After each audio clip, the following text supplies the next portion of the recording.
Assalamualaikum warahmatullahi wabarakatuh. Perkenalkan, nama saya Rio Putra Pramono.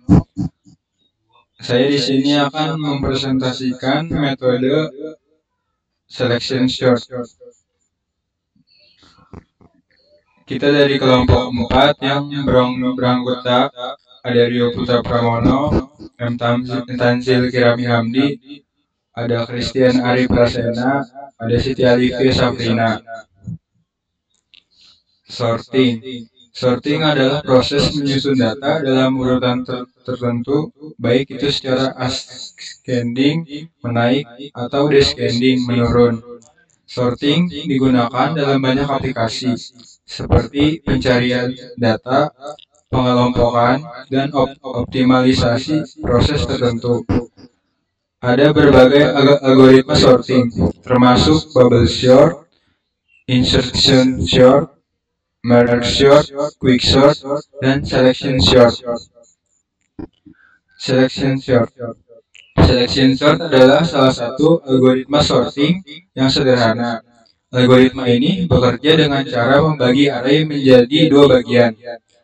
Satu, bagian yang sudah diurutkan. Dua, bagian yang belum diurutkan. Cara kerja selection sort. Satu, iterasi pertama. Temukan elemen terkecil di bagian yang belum diurutkan. Lalu, tukar elemen itu dengan elemen pertama. Dua, iterasi kedua. Temukan elemen terkecil di bagian yang tersisa, kecuali elemen pertama yang sudah diurutkan. Lalu, tukar dengan elemen kedua. Ulangi langkah ini sampai seluruh elemen terurut. Keuntungan dan kelebihan. Keuntungan selection sort sederhana dan mudah diimplementasikan. Tidak memerlukan banyak ruang tambahan in-place sorting. Kelemahan selection sort tidak efisien untuk array besar karena waktu komputasi O(n) kuadrat pada kasus rata-rata dan terburuk. Tidak stabil. Dua elemen dengan nilai yang sama bisa saling bertukar posisi. Kompleksitas waktu A. Iterasi luar atau outer loop dilakukan n-1 kali untuk menentukan posisi elemen yang sudah terurut. B. Iterasi dalam atau inner loop. Untuk setiap iterasi luar, algoritma membandingkan elemen-elemen di bagian yang belum terurut. 1. Iterasi pertama n-1 perbandingan. 2. Iterasi kedua n-2 n-2 perbandingan. 3 dan seterusnya hingga 1 perbandingan. Total perbandingan adalah yang seperti PPT. C. Kasus terbaik, rata-rata, dan terburuk. Kompleksitas tetap O(n) kuadrat karena semua elemen tetap dibandingkan, terlepas dari apakah array yang sudah terurut atau tidak. Pengurutan daftar produk berdasarkan harga untuk menyusun katalog penjualan. Misalkan, jika kita memiliki daftar produk di toko online yang ingin kita urutkan berdasarkan harga produk dari yang termurah hingga termahal. Produk-produk ini memiliki harga yang berbeda, dan kita akan mengurutkan produk dengan menggunakan selection sort.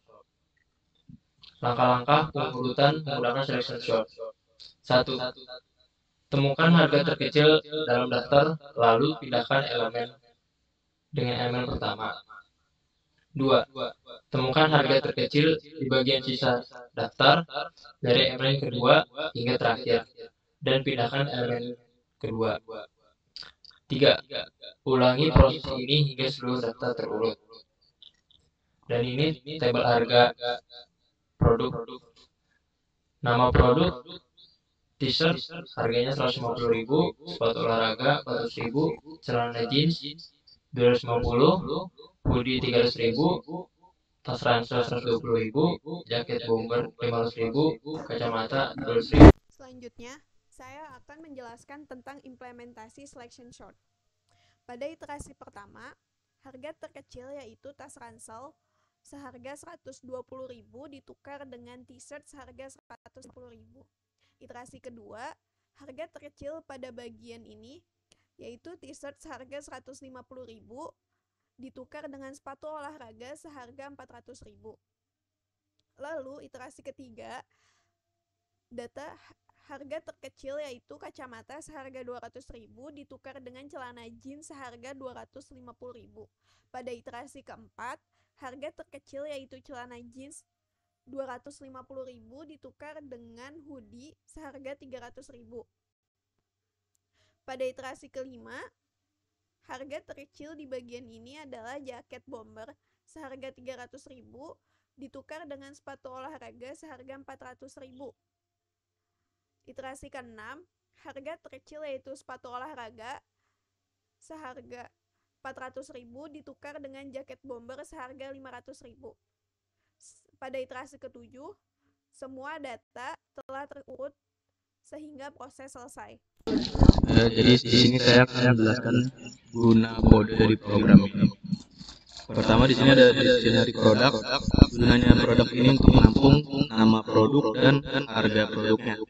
Bisa dilihat di sini ada t-shirt dengan harga 150.000, sepatu olahraga dengan harga 400.000, celana jeans, hoodie, tas ransel, jaket bomber dan kacamata.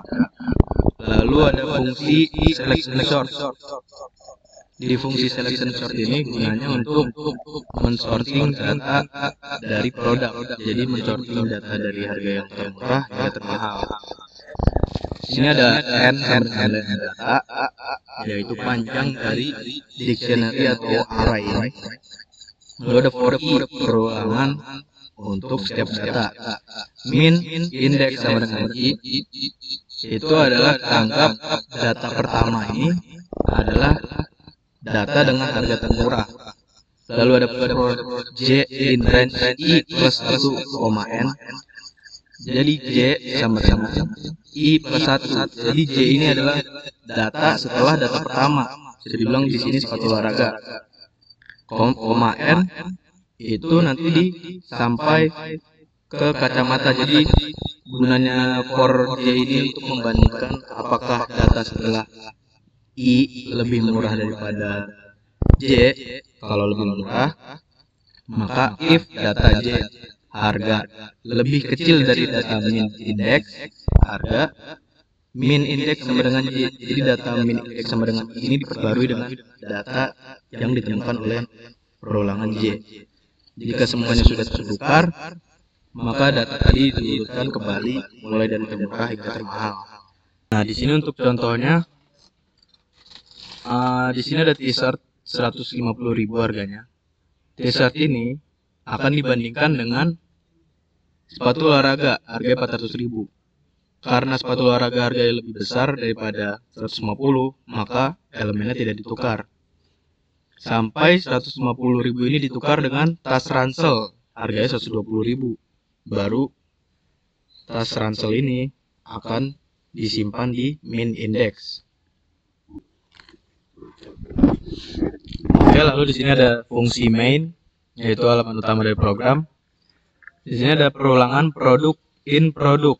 Ini gunanya untuk menampilkan harga, nama produk dan harga barang sebelum diurutkan menggunakan selection sort. Lalu kita panggil fungsi selection sortnya yang tadi, baru kita print lagi menggunakan perulangan for untuk menampilkan nama produk dan harga barang setelah di sorting. Baik, gitu ya. Terima kasih. Kesimpulan, selection sort berhasil mengurutkan daftar produk berdasarkan harga. Meskipun selection sort memiliki kompleksitas waktu, algoritma ini cukup sederhana dan efisien untuk dataset yang lebih kecil, seperti pada contoh ini, 7 produk. Meskipun selection sort memiliki kompleksitas waktu, algoritma ini cukup sederhana dan efisien untuk dataset yang lebih kecil, seperti pada contoh ini, 7 produk.